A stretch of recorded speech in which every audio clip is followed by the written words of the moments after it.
Sebelum pengajian, Abah mau kasih tahu kepada kamu semua, kalau datang mengaji, sebelum mengaji ngobrol dulu yang banyak.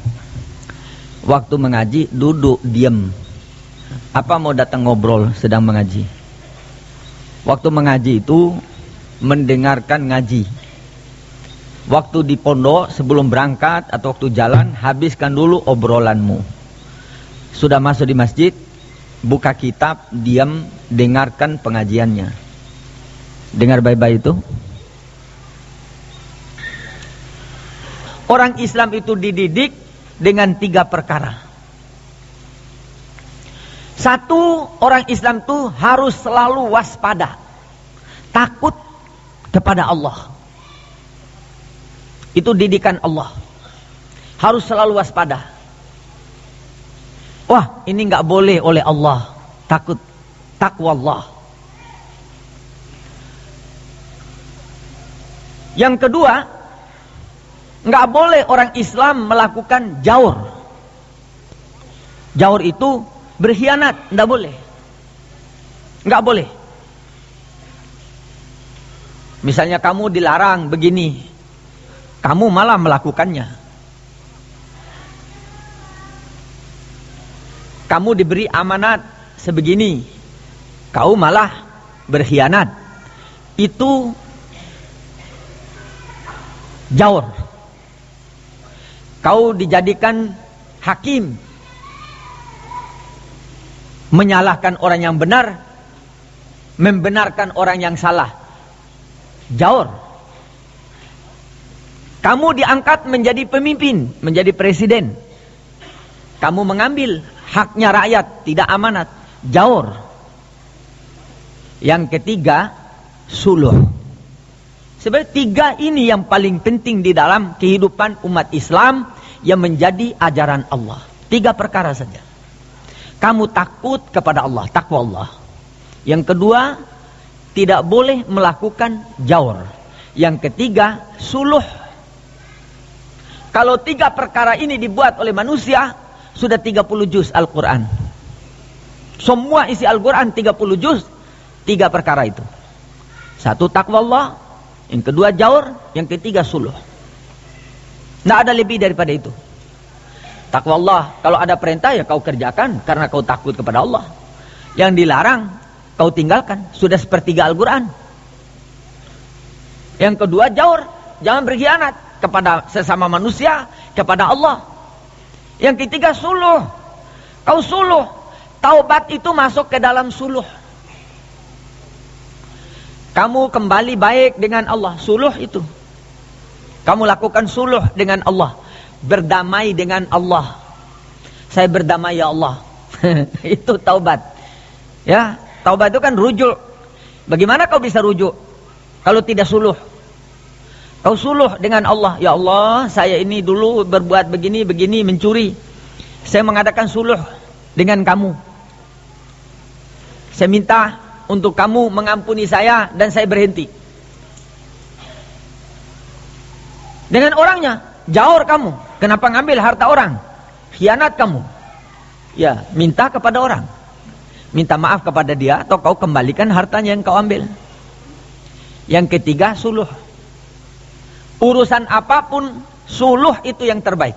Dagang kamu tidak bagus, suluh.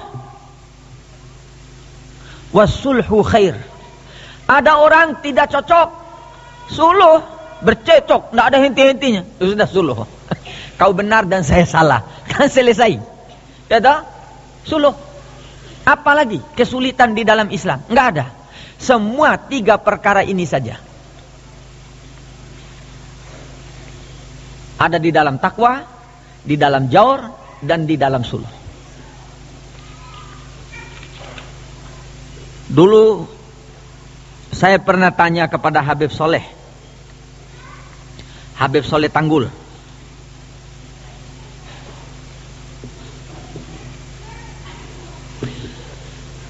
Apa yang dibuat oleh Habib sampai diangkat martabatnya begini mulia? Karena dulu Abah tiap bulan pergi ke tempatnya Habib Saleh itu. Masih almarhum hidup. Dia bilang, Sagaf, Saya kalau ada dengar orang ribut,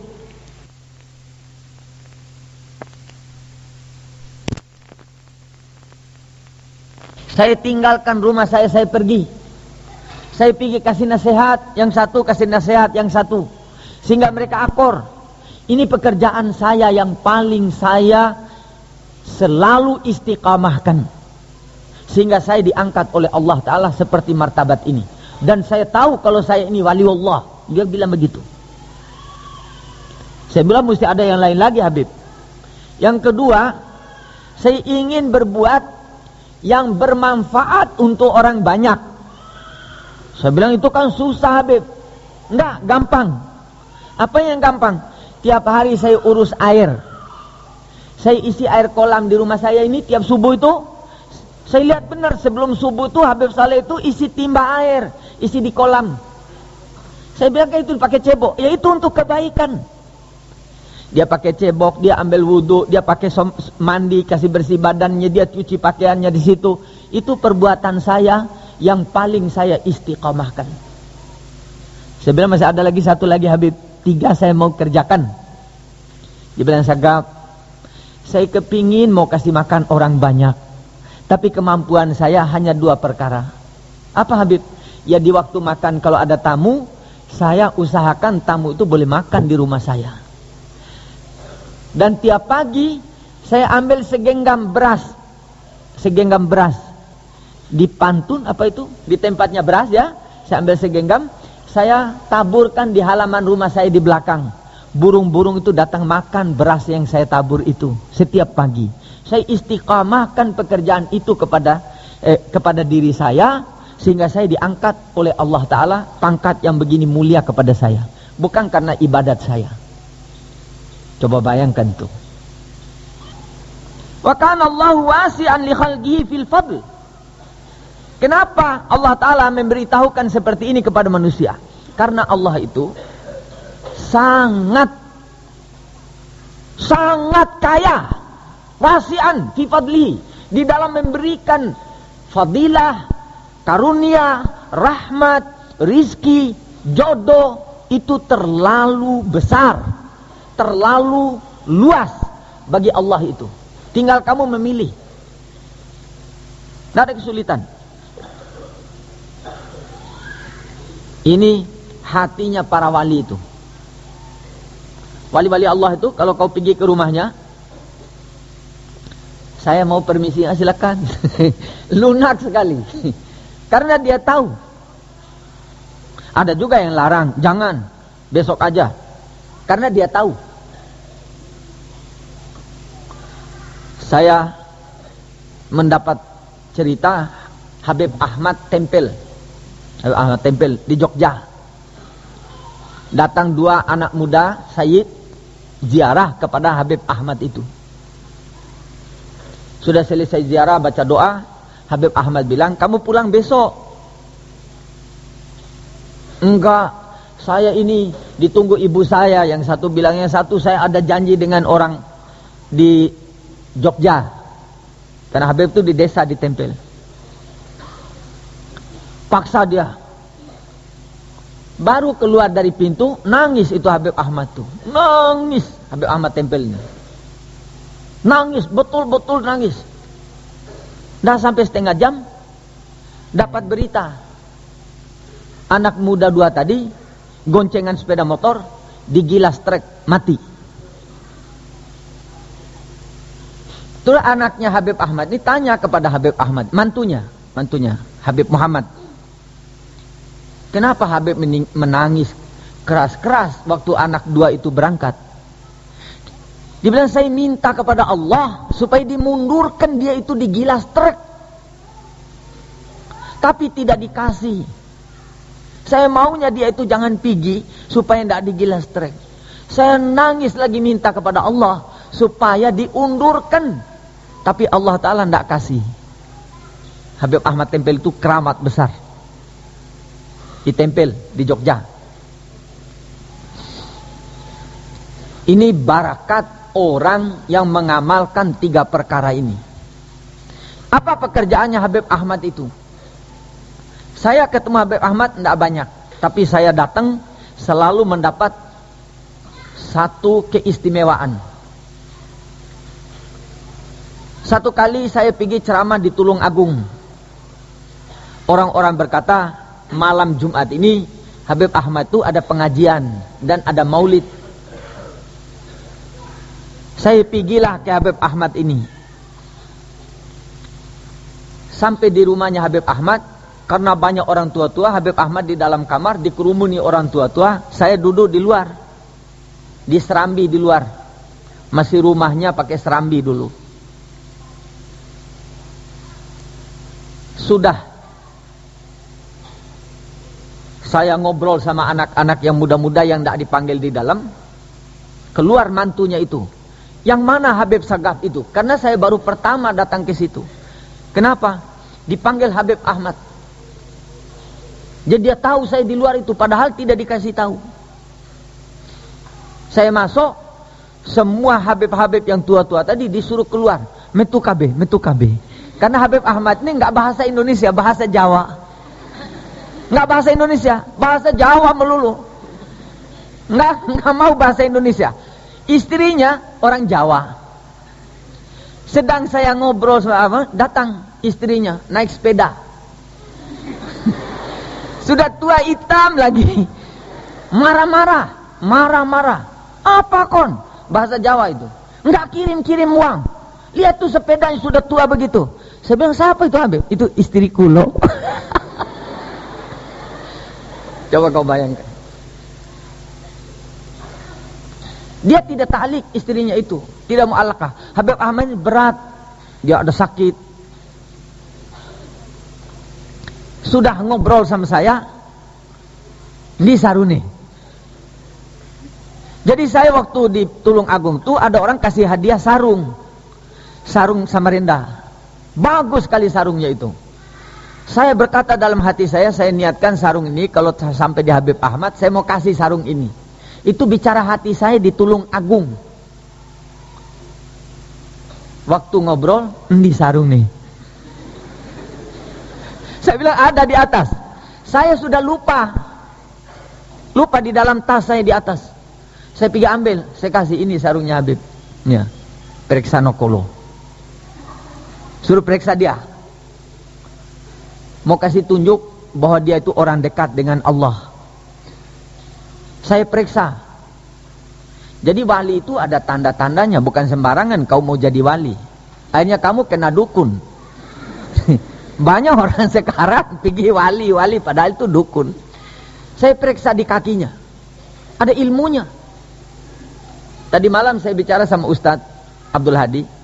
Saya itu punya kitab ilmu sihir. Tapi saya tidak mau jadi tukang sihir. Untuk apa jadi tukang sihir? Saya punya ilmunya.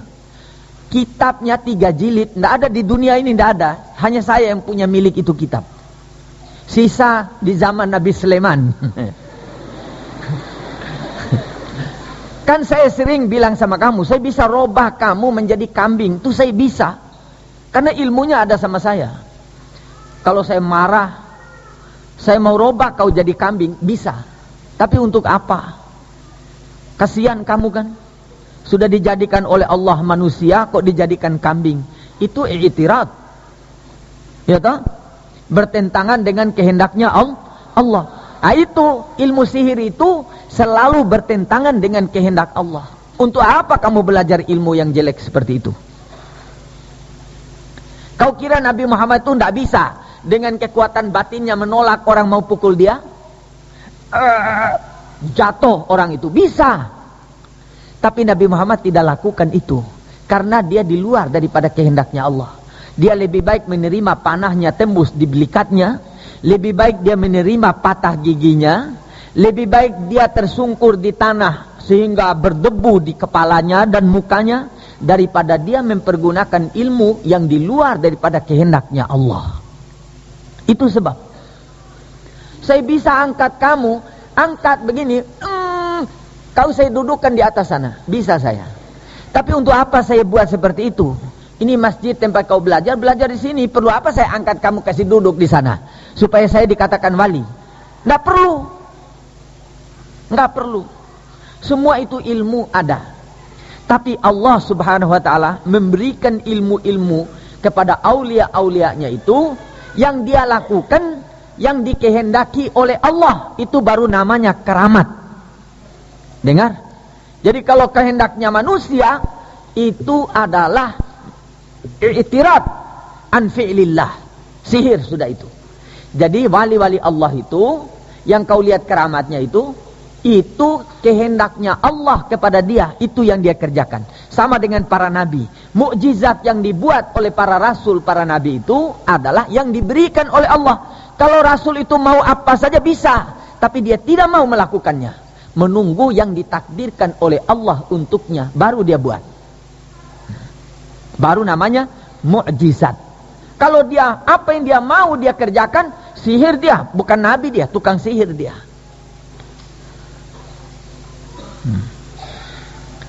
Sudah saya ambil sarung, saya kasih. Saya periksa kakinya. Saya bilang, apa sudah saya periksa? Oh no. Dia tanya saya, ada. Tanda kewalian di kakinya. Saya bilang, enggak ono.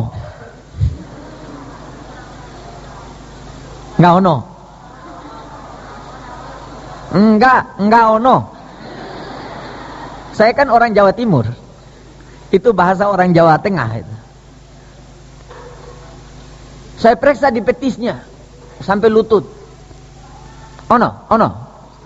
Enggak ono. Saya periksa di pahanya. Ono. Enggak ono. Saya periksa di dadanya. Itu Habib Ahmad tuh dadanya tebal. Ono. Enggak ono. Periksa saya di lehernya. Dia tanya lagi. Ono. Enggak ono. Dia buka kopiahnya. Enggak pakai imamah. Kopiah doang. Taruh dia. Periksa. Kene. Saya takut mau periksa kepala. Saya periksa. Saya ketemui di ubun-ubunnya. Saya bilang kene. Ono.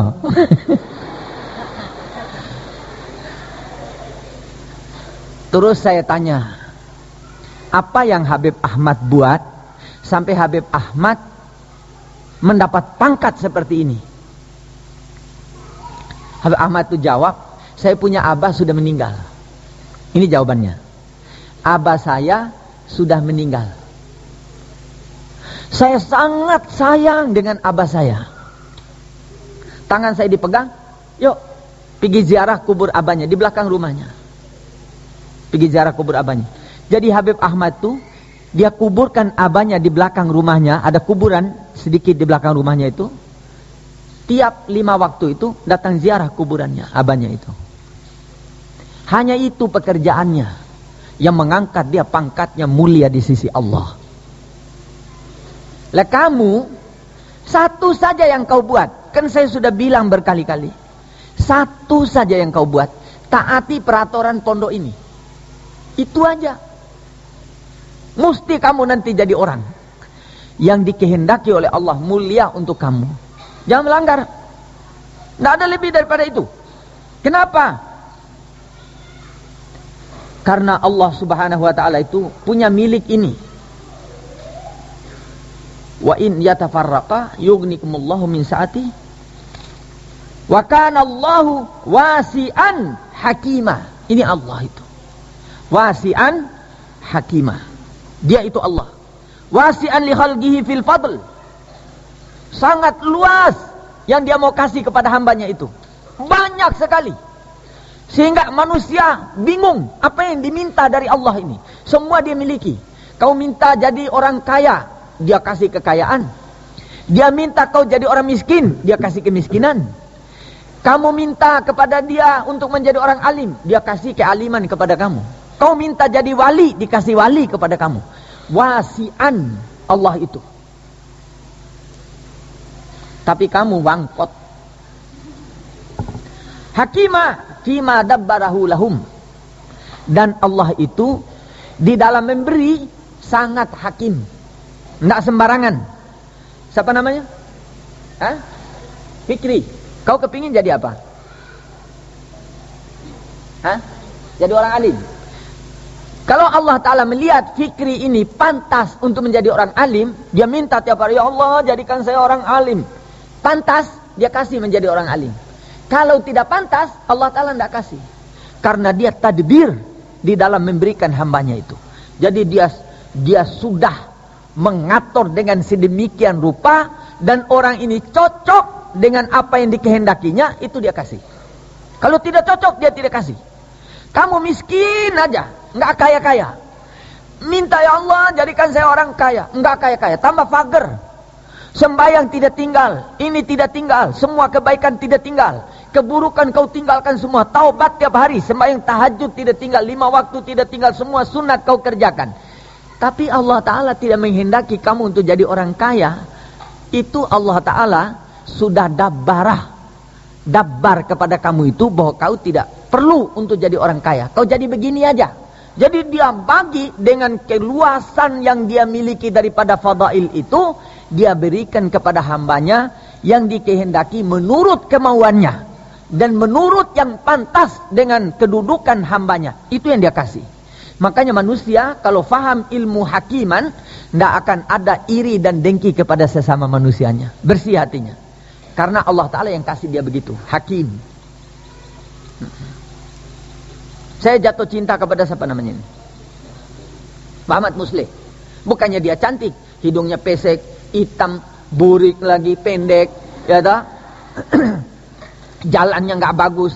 Tapi saya jatuh cinta. Pemberian Allah untuk siapa itu? Bukan untuk saya, untuk dia. Dia itu yang dapat. Ya toh? Kok Abah bisa cinta sama dia jelek, burik? Allah yang kasih. Hakim. Hakim. Kok enggak yang itu yang lebih cantik? Enggak. Allah Ta'ala kasih dia. Jadi kamu di dalam hidup, supaya tidak punya iri kepada temanmu, fahamlah dengan bahasa daripada sifatnya Allah yang sifatnya hakim itu. Itu Allah. Walillahi ma fis samawati wa ma fil ard. Kenapa kamu itu bingung? Kenapa bingung? Ya toh? Manusia tidak usah bingung. Walillahi ma fis samawati wa ma fil ard. Kalau dia mau turunkan bulan untuk kamu, itu dia punya milik. Kenapa kau repot? Dia mau kasih bulan sama siapa? Supriyadi, Supriyatna, Sunda. Kalau ada Nana itu Sunda itu. Supriyatna, Sunda. Allah Ta'ala kasih dia bulan. Supriyatna dikasih bulan oleh Allah. Karena apa? Walillahi ma fis samawati wa ma fil ard.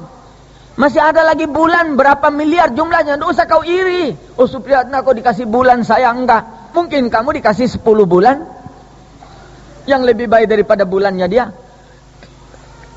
Tidak usah kau iri, tidak usah kau dengki, tidak usah kau hasad. Bersihkan kau punya hati. Walillahi ma fis samawati wa ma fil ard. Yang keluar dari bumi kau tanam kacang di situ 10 meter. Si Soleh tanam kacang 10 meter. Abdul Hakim tanam kacang 10 meter situ. Si Soleh subur. Walillahi ma fis samawati wa ma fil ardi. Dia yang kasih tumbuh dan subur itu. Tidak perlu kau iri. Kok dia bisa tumbuh begitu? Ini pasti dia pakai pupuk pupuk itu. Enggak usah kau pikir itu. Pemberian Allah. Allah yang memiliki apa yang ada di dalam bumi, di luar bumi. Itu kekuasaan Allah. Miliknya Allah. Walillahi ma fis samawati wa ma fil ard. Walaqad wassaynal ladzina utul kitaba bima'nal kutub min qablikum ay al yahudu wan nasara wa iyyakum ya ahlal Qur'an an ay bi an ittaqullaha khafu igabahu bi an tuti'uhu wa qulna lahum walakum wa in takfuru bima wassaytum bihi fa innallaha ma fis samawati wa ma fil ard khalqan wa malakan wa abidan fala yadurruhu kufrukum. Kenapa sih begitu Allah itu? Kenapa sih? Walillahi ma fis samawati wal ard. Walaqad wassaynal ladzina utul kitaba min qablikum wa iyyakum an anittaqullah.